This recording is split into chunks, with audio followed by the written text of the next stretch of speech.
Bom dia, gurizada. Professor Iago Brito aqui.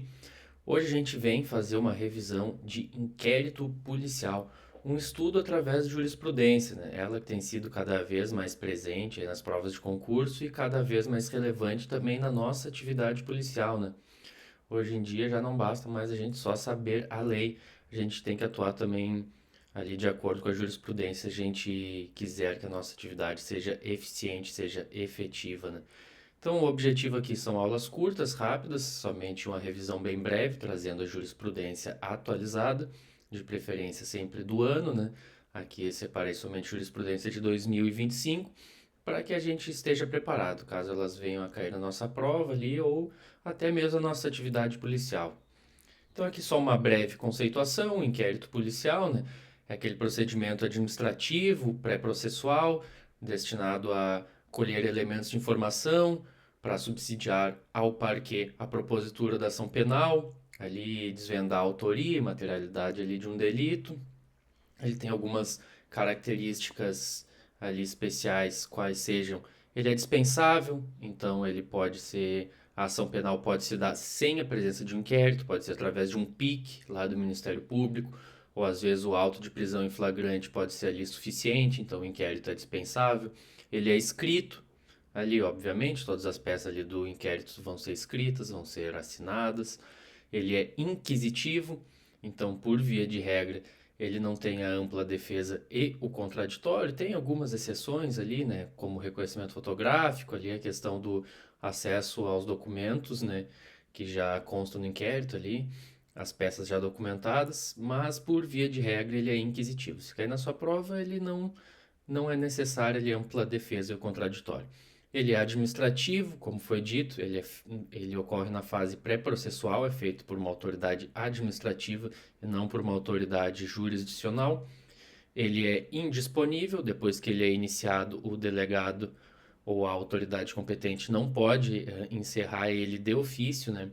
Ele deve enviar para que o Poder Judiciário homologue ali o arquivamento daquele inquérito. Ele é oficial, ele é conduzido aí por órgãos oficiais, não pode uma empresa privada ir lá conduzir um inquérito, né? E ele, por via de regra, ele é sigiloso. Então tá. Aqui eu trago dois artigos de lei seca fundamental para a gente compreender, né, os julgados que estarão adiante, ali fazendo a leitura rápida. Artigo 4º. A polícia judiciária será exercida pelas autoridades policiais no território de suas respectivas circunscrições e terá por fim, aí o fim princípio, a apuração de infrações penais e sua autoria. Esse aí é basicamente o trabalho da polícia, né? Ali é garantir a segurança pública e a gente, para isso, precisa apurar as infrações penais e a sua autoria, tanto a polícia judiciária ali civil, quanto a polícia judiciária militar, ou até mesmo no nosso trabalho de patrulhamento ali, policial militar, a gente presencia um flagrante, e a gente ali no local do flagrante vai tentar colher o maior número possível de informações para apresentar um bom flagrante, né? Seja um flagrante, seja homologado depois na audiência de custódia e gere ali a prisão, a segregação daquele indivíduo ali delituoso. Artigo 155 do CPP. O juiz formará sua convicção pela livre apreciação da prova produzida em contraditório judicial, importante, não podendo fundamentar sua decisão exclusivamente nos elementos informativos colhidos na investigação. Aqui, investigação, sinônimo ali, praticamente sinônimo de inquérito, né?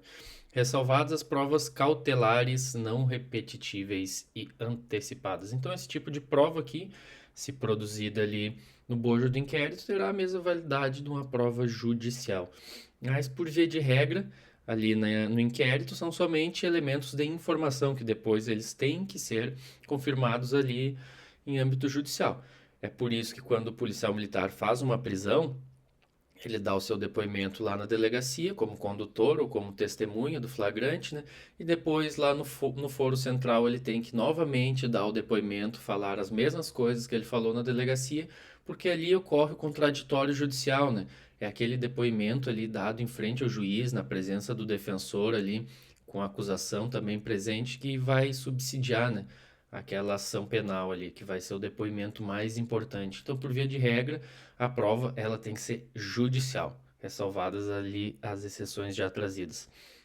E também é interessante um breve adendo, né, que traz aqui o livre apreciação.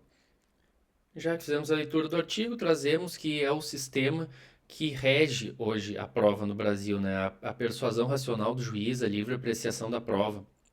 Ele é diferente do sistema de prova tarifada, né? Em que cada prova tem um valor específico. Antigamente se dizia que a confissão era a rainha das provas, né? Então a gente tinha esse sistema de prova tarifada, mas o sistema acusatório, o garantismo, aí veio trazendo essa evolução e hoje a gente tem a livre apreciação da prova. Iniciamos aqui, sem muita enrolação, a análise dos julgados de hoje, todos aí do ano de 2025, o mais atualizado possível. Foram os julgados selecionados do Egrégio Tribunal da Cidadania, né, do STJ, que é o responsável pela unificação da jurisprudência criminal, com exceção ali das questões constitucionais, né, mas então a maior parte da jurisprudência criminal ali vem do STJ, é competência dele. Por isso é fundamental que o candidato e o policial domine o posicionamento desse tribunal. Iniciamos. A complexidade do caso e a pluralidade de investigados justificam eventual dilação do prazo para a conclusão das investigações, descaracterizando o constrangimento legal, quando o procedimento investigatório está em fase de conclusão. Aí, julgado de junho de 2025, que diz que a complexidade do caso e a pluralidade de investigados justificam ali o inquérito passado o prazo, né? E qual que é o prazo? Deixei anotado aqui embaixo, bizu para os colegas, 10 dias ser preso, 30 dias ser solto. Essa é a regra geral, o prazo do inquérito. Mas aqui o STJ está dizendo, posicionamento recente, que a complexidade do caso, e se há vários investigados, ali uma pluralidade, né, de investigados, esse prazo pode ser dilatado. Pode ocorrer a dilação desse prazo e ele ultrapassar os 10 dias se preso e 30 dias ser solto, sem gerar nenhuma nulidade. O excesso de prazo, por via de regra, ele já não gera uma nulidade automática, né? O STJ só vem reforçando isso. Aqui vamos para o próximo. Eventuais vícios formais no inquérito policial não ensejam nulidade da ação penal, diante da sua natureza inquisitiva e da possibilidade de convalidação da instrução criminal. Ali também, julgado de agosto de 2025, ali reforçando de que o inquérito é inquisitivo e que os vícios formais não vão ensejar a nulidade da ação penal, já que a maioria das provas são produzidas no contraditório judicial. Então, se tem algum erro ali, eventual no inquérito, ali o escrivão, o delegado, ou o servidor ali da Polícia Judiciária Militar incorreu em algum erro, por via de regra ele não vai trazer um prejuízo absoluto ali na ação penal. Seguimos. Que é um dos princípios mais importantes do processo penal, se não o mais, o núcleo duro ali do processo penal brasileiro. A alegação de nulidade na investigação não foi acompanhada de demonstração de prejuízo real à ampla defesa, requisito necessário, segundo o princípio do pas de nullité sans griffe. Não sei se meu francês é bom, né, se eu pronunciei corretamente, mas o que significa esse princípio? Sem prejuízo não há nulidade. É isso que ele significa em português. Pas de nullité sans griffe. Então, no processo penal brasileiro, se não há prejuízo, por via de regra, não há nulidade. Previsto no artigo 563 do CPP. Eventuais irregularidades na fase investigatória não têm o condão de contaminar a ação penal. Esse ministro aqui falou um pouquinho mais bonito que o anterior, mas trouxe ali o mesmo posicionamento, de que os vícios do inquérito não contaminam a ação penal por via de regra, a não ser que seja ali comprovada um prejuízo extremo ao réu, né? Que aquela contaminação trouxe um prejuízo à defesa dele, à defesa técnica do réu. Pas de nullité sans griffe. Se comprovado o prejuízo, vai haver nulidade. Se não comprovado, ela não estará presente. Aqui, só para reforçar, eventuais máculas na fase extrajudicial não contaminam a ação penal. A busca pessoal e veicular é legal quando realizada com base em fundadas razões. Aqui não estava falando do inquérito, né, mas uma questão de abordagem da polícia militar, né, e que o advogado alegava que aquela abordagem ali seria inválida e que não o flagrante não teria sido conduzido da maneira correta, mas o juiz entendeu que se existem provas judiciais, ali não estaria maculada a ação penal. Vale lembrar que é uma posição sensível, porque a depender da interpretação pode incidir a doutrina da The Fruits of the Poisonous Trees, né? Aquela famosa doutrina estadunidense, que é os frutos da árvore envenenada. Então, se o início foi ilegal, tudo que vem depois também será ilegal. Mas desde que não se aplique essa doutrina, que lá o start, o estopim, a motivação da abordagem tenha sido legal, ali uma eventual formalidade que houve alguma irregularidade não vai contaminar a ação penal, desde que não seja lá no início o motivo que deu a abordagem, desde que esse motivo não seja ilegal ali, não seja baseado em perfilamento racial, ali numa teoria do etiquetamento, que o policial tenha abordado sem nenhum viés objetivo, então ali não vai estar maculada a ação penal. Seguimos. Aqui a gente vai falar um pouquinho do reconhecimento fotográfico, né? Muito importante, tem caído bastante em provas, é um tema sensível para o Poder Judiciário, porque leva alguns erros judiciários, né? Teve resolução e reunião do CNJ tratando sobre isso, então é um tema bem relevante. As regras postas no artigo 226 do CPP, que eu recomendo a leitura, é um artigo curto, né? Ele trata ali sobre procedimento para o reconhecimento fotográfico, um artigo bem importante, são de observância obrigatória, tanto em sede inquisitorial, ali no inquérito, quanto em juízo, sob pena de invalidade da prova destinada a demonstrar a autoria delitiva, em alinhamento com as normas do Conselho Nacional de Justiça sobre o tema. Dá para ver a importância ali que os tribunais vêm dando sobre esse tema. O reconhecimento fotográfico e o pessoal inválido não poderá servir de lastro, nem a condenação, nem a decisões que exijam menor rigor quanto ao estándar probatório, tais como a decretação de prisão preventiva, o recebimento da denúncia ou a pronúncia. O estándar probatório, ali só traduzindo ali, é aquela carga de provas, né? A necessidade de X provas, de X convencimento para que haja aquela condenação ou aquela decisão. Para ver uma condenação penal, o estándar probatório é bem alto. O juiz tem que praticamente ter certeza de que o réu é culpado, né? Já para se aceitar uma denúncia, o indúbio pro réu já não tem essa validade toda. Então, o estándar probatório ele pode ser menor, tendo somente ali o fumus comit delite, né, a fumaça do cometimento do delito, já pode ser aceita a denúncia. Só que o CNJ e o Poder Judiciário em si, eles têm dado tanta valorização ali ao reconhecimento fotográfico pessoal, em busca de evitar o erro judiciário, que nem para essas decisões de menor estándar probatório ele é aceito se ele é feito com algum vício. Então a regra lá de que pequenos vícios não maculam, pequenos vícios na fase inquisitorial não maculam a ação penal em si, não se aplica aqui. Se tratando do reconhecimento fotográfico ou pessoal, que é um tema muito sensível, qualquer mínimo vício ali no procedimento está apto a macular todo o processo, né? A exceção é que se aquele reconhecimento no fim houverem outras provas e o reconhecimento nem for utilizado. Ali, se apareceu filmagem, perícias, etc., aquele reconhecimento pode ser desentranhado.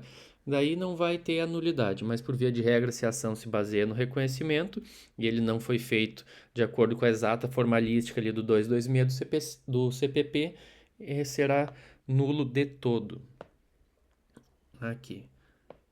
Vamos para o próximo. Processual penal, agravo regimental no habeas corpus, homicídio qualificado, despronúncia, ausência de indício de autoria necessários para a pronúncia, testemunho de ouvir dizer e elementos produzidos no inquérito, recurso desprovido. Vale lembrar que o júri, onde se investiga os crimes, onde se julga, né, os crimes dolosos contra a vida, ele tem essa característica meio teatral, né? Ali, daí o promotor vai e grita, daí o advogado vai e grita de volta, se jogam no chão, passam vídeo, matéria de jornal, faz e acontece, né? Então, ali, por vezes, a acusação se fazia valer do instrumento do ouvir dizer, levava vizinhos, fofoqueiros do bairro lá, aquela tia que fica de roupão na calçada, cuidando de todo mundo, levavam eles ali para dar o depoimento. Eu ouvi dizer que tal pessoa lá é faccionado, é dos bala, ouvi dizer que ele é dos bala, ouvi dizer que ele matou não sei quem. Daí vamos ver aqui o que o Superior Tribunal de Justiça tem sobre esse ouvir dizer aí, né?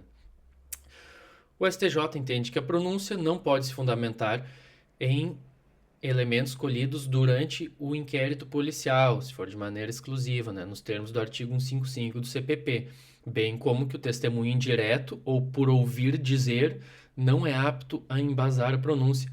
Aqui no caso em tela, né, haviam provas somente do inquérito, não foram produzidas provas judiciais, somente o ouvir dizer, né? E daí o juízo entendeu que não é apto a embasar nem a pronúncia, quem dirá uma condenação, né? Então, ali no júri, como são casos graves, é preciso que a prova também, o standard probatório, seja mais alto. Dessa forma, tendo em vista a ausência de elementos probatórios produzidos em juízo, né, que é a sede típica de se produzir provas, não se vislumbra os indícios suficientes de autoria necessários para a pronúncia. Agravo regimental desprovido. Agravo regimental no habeas corpus, número 970.446 do Espírito Santo, ali de setembro de 2025. Bem recente, então. Aí o pessoal que trabalha com homicídios, o ouvir dizer não está valendo. Agora o nosso último julgado do dia de hoje. Ali recortei somente a tese, né? Só o que nos interessa. Tese de julgamento. O sistema acusatório veda a iniciativa do juiz na fase investigativa, atribuindo ao Ministério Público a função privativa de promover a ação penal pública. O magistrado não pode determinar por iniciativa própria a instauração de investigação criminal, devendo encaminhar a notícia-crime ao Ministério Público para avaliação e providências cabíveis. Ó, repetindo. O sistema acusatório veda a iniciativa do juiz na fase investigativa.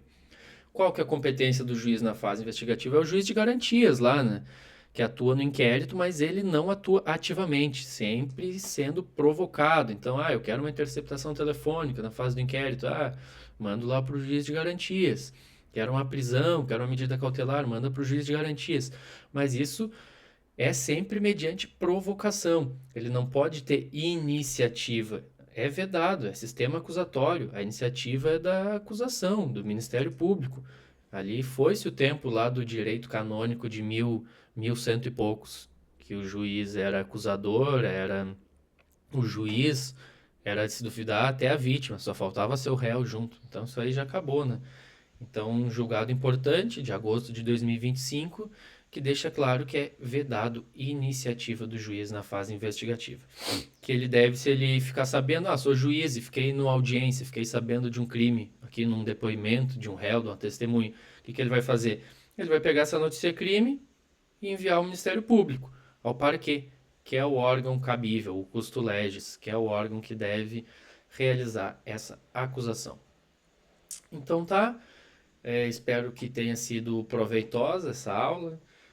Faremos mais algumas dessa revisão de jurisprudência, ressaltando a importância, né, de se conhecer, de entender a jurisprudência recente dos tribunais superiores, e permaneço à disposição aí no meu e-mail, que está na descrição, para sanar qualquer tipo de dúvidas ou para debater esse conteúdo. Um bom dia a todos.